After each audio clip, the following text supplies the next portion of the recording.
The Uber driver said it so casually, like he was commenting on the weather. Tesla makes beautiful cars, but they are not for people like me. The passenger in the back seat, face hidden under a black hoodie, had been scrolling through his phone, barely paying attention. But now he looked up. Not for people like you? What do you mean? Carlos kept his eyes on the road, navigating through late-night LA traffic with the practiced ease of someone who'd driven these streets thousands of times. I mean, it's too expensive.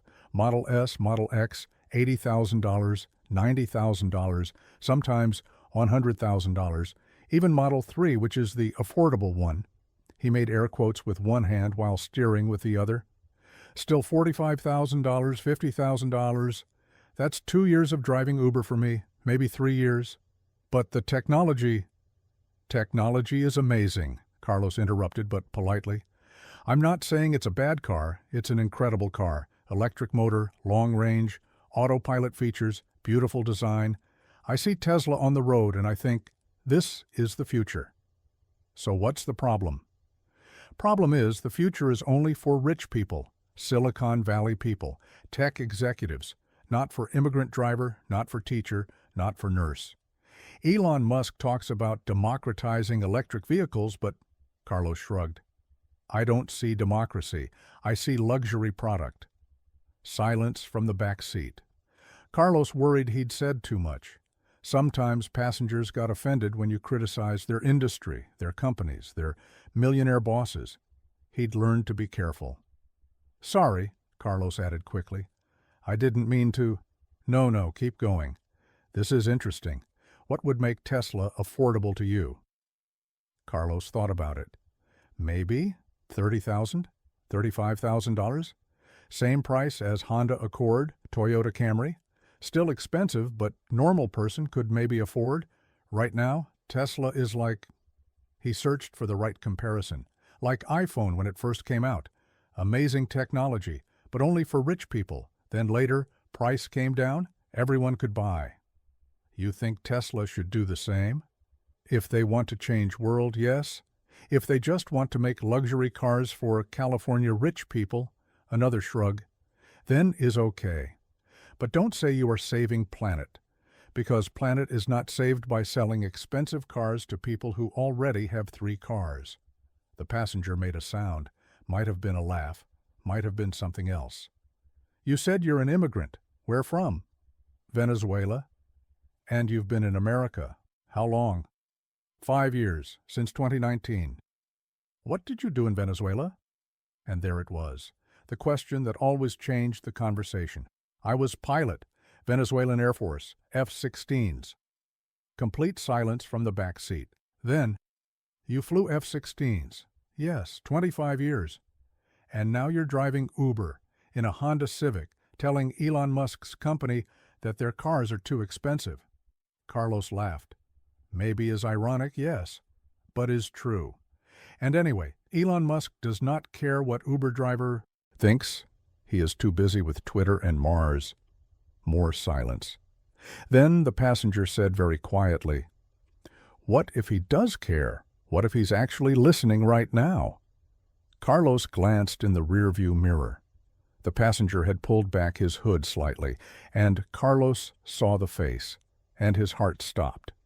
5 seconds earlier, Carlos Mendoza, 68 years old, former Venezuelan Air Force pilot, now Uber driver, took 5 seconds to recognize that face, because that face was on the news, on Twitter, everywhere. Elon Musk, the second richest man in the world, CEO of Tesla, founder of SpaceX, the man trying to send people to Mars, the man Carlos had just criticized.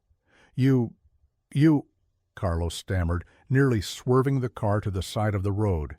Elon smiled, tired but genuine. Yeah, me. Sorry about the disguise. Long day. Carlos couldn't say anything, just gripped the steering wheel, in shock, continuing to drive on autopilot because his body, trained by 25 years of piloting, still functioned even when his mind was reeling. I am so sorry, Carlos finally said.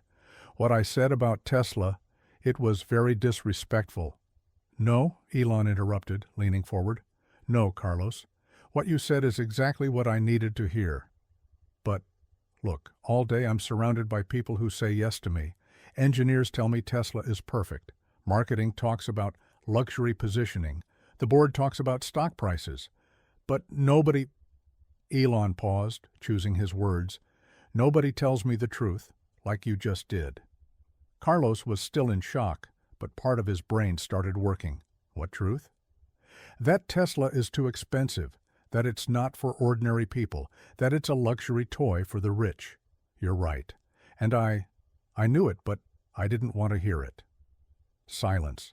Just the sound of the engine and distant traffic. But there was Model 3, Carlos said carefully. It was supposed to be more affordable. Yes, it was supposed to be. But production costs, battery prices, scaling issues, excuses. And in the end, even Model 3 costs more than the average American can afford. Elon leaned back. You know what the worst part is? I promised in the beginning. I said electric car for everyone. But now, Tesla makes SUVs, luxury sedans, Cybertruck, all over $50,000. Then why don't you change it? Carlos asked, now more curious than shocked. Because it's complicated. Making cheaper cars reduces margins. Investors get unhappy, stock falls, and then we can't raise capital, can't scale production, and— Elon stopped. And I'm rationalizing. You're right. I'm not doing what I should be doing. For a moment, Elon Musk just looked like a tired, honest person. Not a billionaire, not a CEO, just someone carrying too much. You flew F-16s, Elon changed the subject. Venezuelan Air Force. Yes. What kind of missions? And Carlos told him, briefly, the 1992 coup attempt, Hugo Chavez, air support missions. Later, missions against drug cartels, training, leadership, and finally, under the Maduro regime, speaking out, protesting, and being threatened. Elon listened, really listened. You escaped in 2019, Elon said, with your family.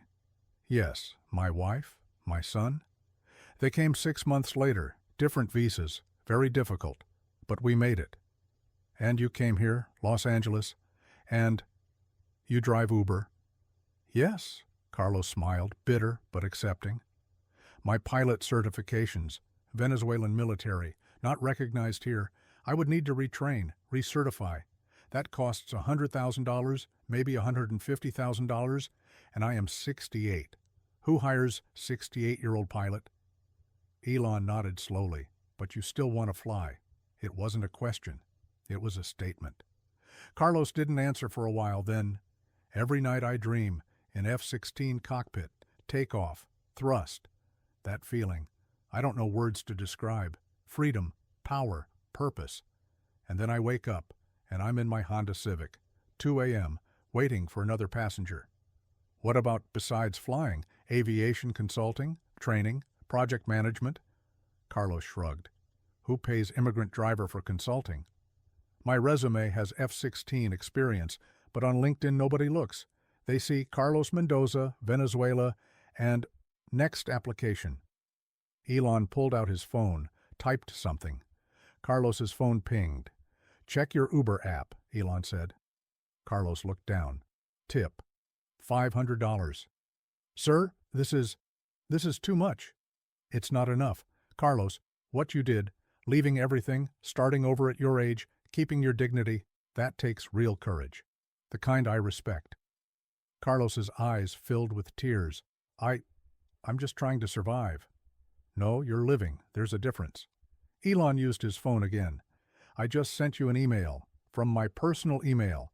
Come to SpaceX tomorrow morning, 10 a.m. Ask for me. We're working on Starship, the rocket going to Mars. We need aviation. Consultants. Real aviation, not just theory. But I don't know rockets. You flew F-16s. You understand high-performance aircraft systems. You know how to make decisions under pressure. You know how to survive. And most importantly, Elon paused. You tell me the truth, especially when, rich bosses don't want to hear it. They pulled up to the house in Bel Air. Very nice neighborhood. Very nice. The kind of place Carlos could never afford in 10 Uber lifetimes. Elon opened the door but turned back before getting out. Carlos, a question. When you flew F-16s, did you ever disobey orders on a dangerous mission because your conscience told you to? Carlos froze, because there was. 1992. Tank column, civilians, refusing the missile strike. Yes, Carlos said quietly. Once. I received fire order, but too many civilians were close. I refused. Almost went to court-martial. Elon smiled. That's why I want you. You know the rules. But you know something more important. What's right. At SpaceX, I should not break rules. At SpaceX, Elon interrupted. Sometimes the best decisions are the ones that go against the book. When engineers say we need 2 more years of testing. But you know we need to fly now. When lawyers say the risk is too high. But you know some risks must be taken. Elon got out, then leaned back in. Oh, and Carlos? What you said about Tesla. You're right. And I'm going to work on a $25,000 model for people like you, who matter even though they're not billionaires. Carlos still couldn't speak. 10 a.m. Don't be late. And Carlos? Elon handed him a business card. This time, you'll drive a Tesla, new Model 3 company car. Test it. Tell me what's wrong, because you will. Carlos took the card. It read, Elon Musk, CEO, SpaceX and Tesla. And handwritten, keep telling the truth, E.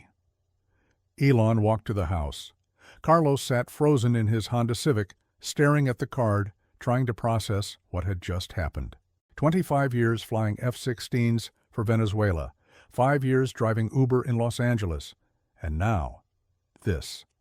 The next day, SpaceX headquarters, Hawthorne, California.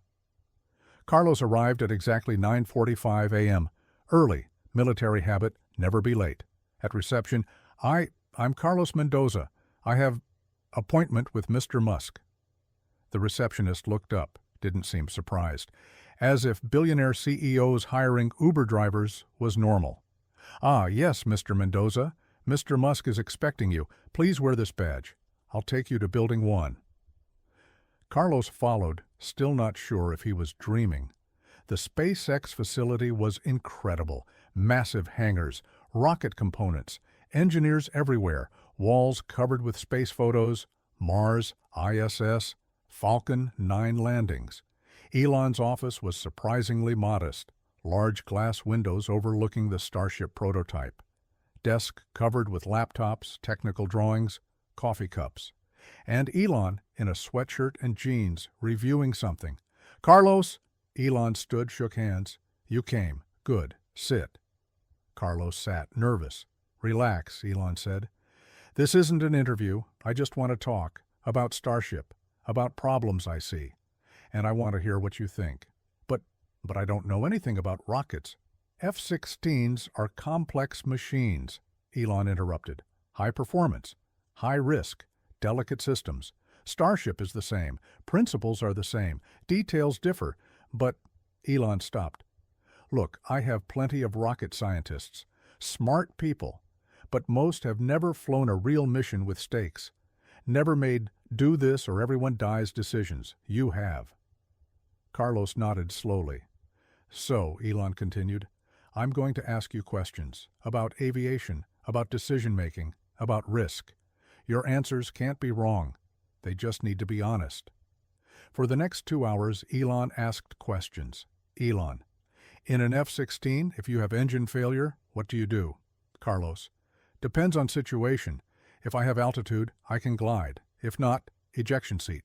But first question is, can I save it? Because F-16 is expensive. Ego is not. If I can save aircraft, I save it. If I can't, I save my life. Elon, what if you disagree with your team? Commander orders something, but you know it's wrong? Carlos, happened in 1992. Tank missile order, civilians too close. I refused. Almost court-martial. But civilians lived. I still can live with that. Elon, fear of failure on a dangerous mission? Carlos, always there. But fear cannot control you. You must control fear, recognize it, accept it, but don't let it stop your decision. In flying we say, fear gives information, panic kills you. Elon took notes, nodded, asked more. Finally, Carlos, I want to offer you a position, aviation consultant, Starship program, salary $180,000 per year, starting, full benefits, and... Elon paused. One condition. Carlos waited. You'll need to always tell me the truth, like last night, even if it's uncomfortable, especially if it's uncomfortable, because too many people tell me yes. I need you to say no. Carlos's eyes filled with tears. I accept. But why me? Why now? Elon smiled. Because last night in your Honda Civic, you told me something nobody else had. That my products are too expensive. That I lost my mission. And I needed to hear that. From a stranger. From someone with nothing to lose. Except honesty. 3 months later, Carlos came to SpaceX for his first day. No longer an Uber driver, aviation consultant. First meeting, Starship engine tests. 20 engineers. Technical discussion. A young engineer presented test parameters. Aggressive. Risky. Carlos raised his hand. Excuse me, can I ask question? Engineer stopped. Yes? These parameters. If engine fails, does it explode? Theoretically, yes. But probability is low. How low? Maybe 5, 10%? Carlos nodded. In F-16, if we have 10% failure chance, we don't fly, because 1 in 10 flights means death. Here, is 10% explosion chance acceptable? Silence. Engineer couldn't answer. Elon, in the corner of the meeting, smiled. Carlos is right. Revise parameters, more conservative. We can lose Starship, we can lose time, but we cannot lose lives. After the meeting, the young engineer approached Carlos. Thank you. I hadn't calculated that risk. I was just focused on test data. Is okay, Carlos said. When you're young, numbers don't seem real. When you're older, you learn every number has a face. 6 months later, Carlos's story leaked. First inside SpaceX, then to media. Elon Musk hires Uber driver. Turns out he's F-16 pilot. CNBC, Forbes, Wall Street Journal.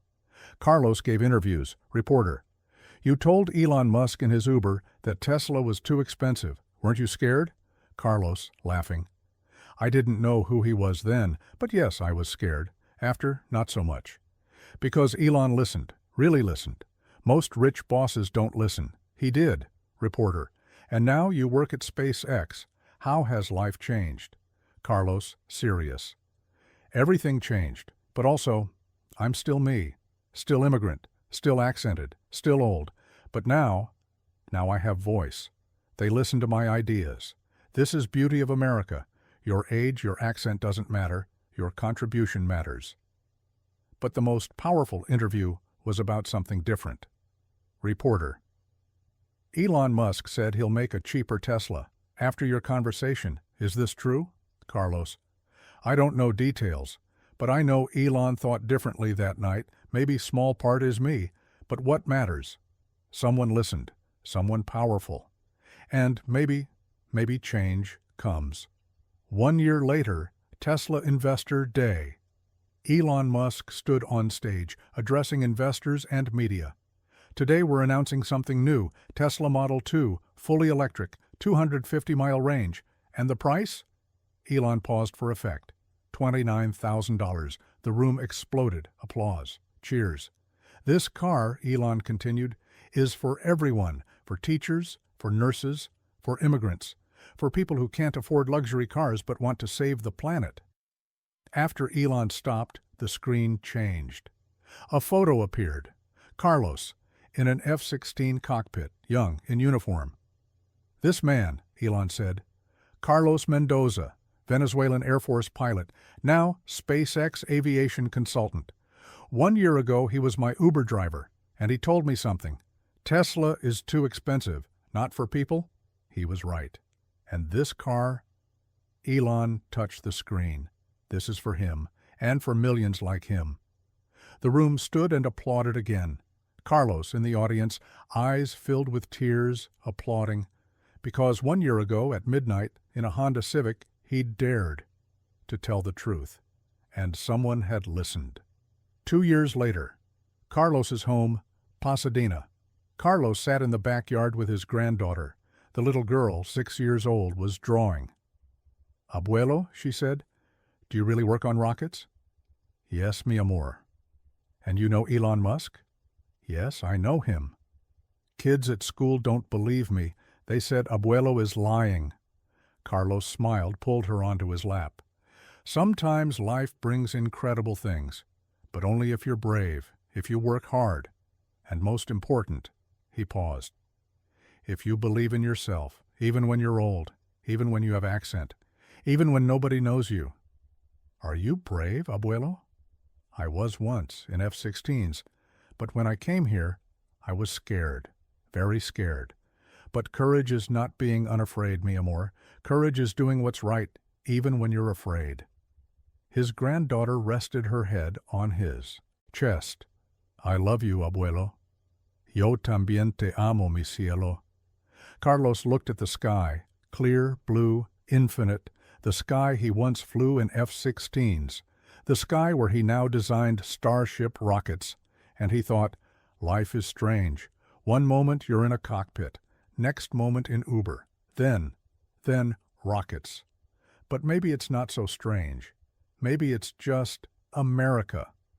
Carlos Mendoza's story reminds us, never give up, never silence your voice, because someday the right person will listen, and everything changes. Like, subscribe, and share, because every immigrant story matters. Have you ever told a powerful person the truth? Share below. Remember, true courage is being honest with power, and sometimes they listen.